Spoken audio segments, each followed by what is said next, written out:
Cancer का normally 4 stage होते हैं। पहला 3 स्टेज में जब कैंसर जिस जगह पे शुरू हुआ है उसी जगह पे है और थोड़ा बहुत अगल बगल में थोड़ा स्प्रेड किया। चौथा स्टेज में शरीर के हर भाग में स्प्रेड हो जाता है, तब उसको हम लोग स्टेज 4 बोलते हैं। सर कितना स्टेज पे बचने का चांसेस ज़्यादा रहता है? तो जितना अर्ली स्टेज होता है उतना उसको क्योर करने का चांस अधिक होता है, और जैसे जैसे स्टेज बढ़ता है तो क्योर होने का चांसेस कम हो जाता है। लेकिन अभी क्या है कि इतने सारे टेक्नोलॉजिकली एडवांसेस हुए हैं कि स्टेज 3 वाले कैंसर भी अभी ऑलमोस्ट 50 to 60% हम लोग क्योर कर सकते हैं। सर आखिरी सवाल सर, आपके तरफ से कैंसर के इलाज के लिए क्या विशेष सुविधा है? क्या विशेष सुविधा है, क्या खास है आपके तरफ से? तो जैसे हम बोले कि अभी रेडिएशन ट्रीटमेंट है, ठीक है। एक रेडिएशन ट्रीटमेंट जो होता है, डिफरेंट तरह के रेडिएशन ट्रीटमेंट होते हैं, ठीक है। सो क्या होता है कि जब रेडिएशन ट्रीटमेंट करते हैं तो वो जिस भाग पे कैंसर है उसी भाग पे फोकस करके ट्रीटमेंट करना जरूरी होता है, क्योंकि जिस भाग में कैंसर नहीं है अगर उसमें ट्रीटमेंट करते हैं तो साइड इफेक्ट ज़्यादा होता है, ठीक है। तो अभी अगर आप देखेंगे अपोलो हॉस्पिटल में सबसे एडवांस, आप दुनिया में कहीं भी चले जाइए, सबसे एडवांस ट्रीटमेंट टेक्नोलॉजी जो है, जिसको हम लोग साइबर नाइफ ट्रीटमेंट बोलते हैं, प्रोटॉन ट्रीटमेंट बोलते हैं, ये सब अवेलेबल है इंडिया में। अच्छा, थोड़ा ये बताइएगा सर, बहुत सारे पेशेंट ऐसे हैं जिनको पता नहीं चलता प्रिकॉशन क्या रखें, बचाव कैसे करें इससे? राइट, सो वही मैं बता रहा था कि अगर एक हेल्दी लाइफस्टाइल हो, ठीक है, हेल्दी लाइफस्टाइल मतलब खाना पे एक मॉडरेशन होना चाहिए, एक्सरसाइज, रेगुलर एक्सरसाइज करना चाहिए। और अगर आप देखेंगे स्त्री में जो सर्विक्स कैंसर, ब्रेस्ट कैंसर जो कॉमनेस्ट कैंसर है, उसका एक स्क्रीनिंग टेस्ट होता है। स्क्रीनिंग टेस्ट का मतलब ये होता है कि जब पेशेंट को कोई सिम्टम नहीं है लेकिन फिर भी हम लोग पता लगा किसी भी शरीर के भाग में जो हमारे शरीर में जो सेल्स बोलते हैं, वो सेल्स अगर बहुत ज़्यादा डिवाइड करना शुरू करते हैं। नॉर्मली क्या होता है कि सेल्स डिवाइड होते हैं, फिर मर जाते हैं, फिर नए सेल्स आते हैं, तो एक बैलेंस रहता है, कितना सेल्स मर रहा है और कितना सेल्स फिर से नया बन रहा है। कैंसर में क्या होता है कि ये जो बैलेंस है वो बैलेंस बिगड़ जाता है, जिसके चलते बहुत सारे सेल्स बनना शुरू हो जाते हैं शरीर में। तो जिस अंग में ये प्रॉब्लम आता है उस अंग में या तो हम लोग देखेंगे जैसे एक स्वेलिंग जैसे हो गया, तो इसको कैंसर बोलते हैं। जब एक बैलेंस नहीं होता है, कितना नया सेल्स फॉर्म हो रहा है और कितना पुराने सेल्स मर रहे हैं और बहुत ज़्यादा सेल्स बनने शुरू हो जाते हैं शरीर में, तो इसको कैंसर बोलते हैं।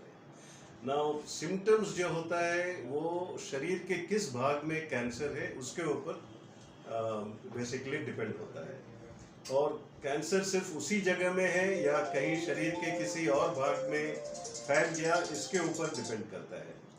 तो जैसे अगर हम लोग कॉमनेस्ट कैंसर्स अगर देखेंगे तो इंडिया में कॉमनेस्ट कैंसर्स है, अगर विमेन में हम लोग देखेंगे, स्त्री लोगों में, उसमें ब्रेस्ट कैंसर और सर्विक्स कैंसर सबसे ज़्यादा कॉमन है। और अगर हम लोग मर्दों में देखेंगे तो इसमें हेड एंड नेक कैंसर जिसको बोलते हैं, जैसे मतलब जीभ में या गाल में या गले में, इस जगह पे ज़्यादा कॉमन रहता है। लंग कैंसर, और तो अगर गले में मान लीजिए कैंसर है तो खाने में कोई तकलीफ होगा, आवाज़ में बदलाव आ जाएगा, और अगर मुंह में कोई कैंसर है तो वहाँ पे ब्लीडिंग हो सकता है, एक अल्सर जैसे दिखाई देगा। अगर सर्विक्स कैंसर जिसको बोलते हैं स्त्री में, उसमें क्या होता है कि ब्लीडिंग हो सकता है या डिस्चार्ज हो सकता है। ये 2 कॉमनेस्ट सिम्टम्स होते हैं सर्विक्स कैंसर के।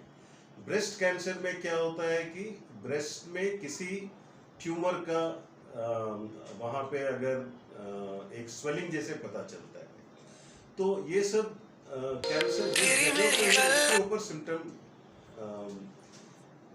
इग्नोर नहीं करना चाहिए। अगर ये सिम्टम है तो अगर 1 हफ्ता 10 दिन में ठीक नहीं होता है तब इसके लिए एक स्पेशलिस्ट कंसल्टेशन करना चाहिए। जैसे किसी को कोई बुखार है, अब बुखार है तो उसका ट्रीटमेंट चला, एंटीबायोटिक्स चला, लेकिन 10 दिन हो गया, 15 दिन हो गया, फिर भी बुखार बार बार आ रहा है, तो ये एक कैंसर का एक मैनिफेस्टेशन हो सकता है।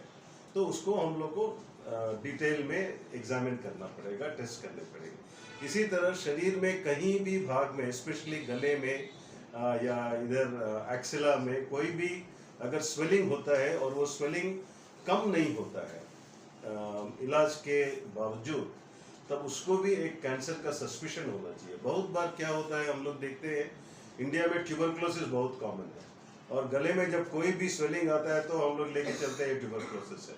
बहुत बार ऐसे देखे हैं कि 6 महीना ट्यूबरकुलोसिस का जांच चला और ठीक नहीं हो रहा है, तब किसी ने बायोप्सी करने के लिए सोचा और उसमें कैंसर निकलता है। तीसरा चीज है कि अगर खांसी है और खांसी सेम अगर इलाज हुआ, चेस्ट एक्सरे हुआ, वो ठीक नहीं हो रहा है 2 हफ्ता 3 हफ्ते के बाद, पूछिए भी सर जी।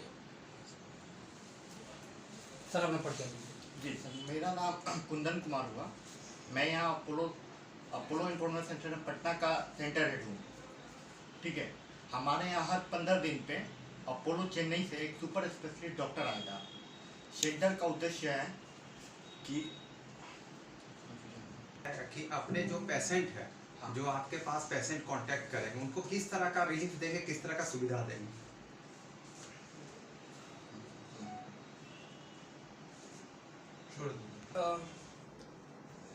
जैसे कि मैं लास्ट कैंप में भी बताया था कि यहाँ पे जो हम लोगों के रूपसपुर में जो Janardan pharma Apollo hospital information centre है, वहाँ पे high and speciality doctor will be available every month. 1 या 2 या 3 भी डॉक्टर आ सकते हैं एवरी वीकेंड। और जैसे कि आज हम लोगों के बीच है doctor P Mahadev, senior consultant radiation में, वैसे ही हर स्पेशलिस्ट के डॉक्टर इधर आने वाले हैं। और कैंसर के इलाज के बारे में जो सर बता रहे थे कि डॉक्टर विल बी, मतलब डॉक्टर हर समय पेशेंट के साथ टच में रहेंगे थ्रू वीडियो कंसल्टेशन। अगर ज़रूरत पड़ता है सर तो 3 महीने में इधर आ ही रहे हैं। किसी ट्रीटमेंट कभी कभी पटना में उपलब्ध नहीं है ट्रीटमेंट, उस ट्रीटमेंट के लिए हो सकता है चेन्नई जाना पड़े, बट वहाँ से आने के बाद फिर से ये ट्रीटमेंट कंटिन्यू रहेगा इधर। और भी जितना भी स्पेशलिटी है वो भी इधर आने वाले हैं एवरी मंथ। तो डायरेक्ट सेंटर से वो लोग विजिट कर सकते हैं, और जो चेन्नई जाने वाले हैं या फिर चेन्नई जाके आ चुके हैं, उनका जितना भी अपोलो से रिलेटेड इशू है वो सेंटर से ही सबको हेल्प किया जाएगा। ठीक है।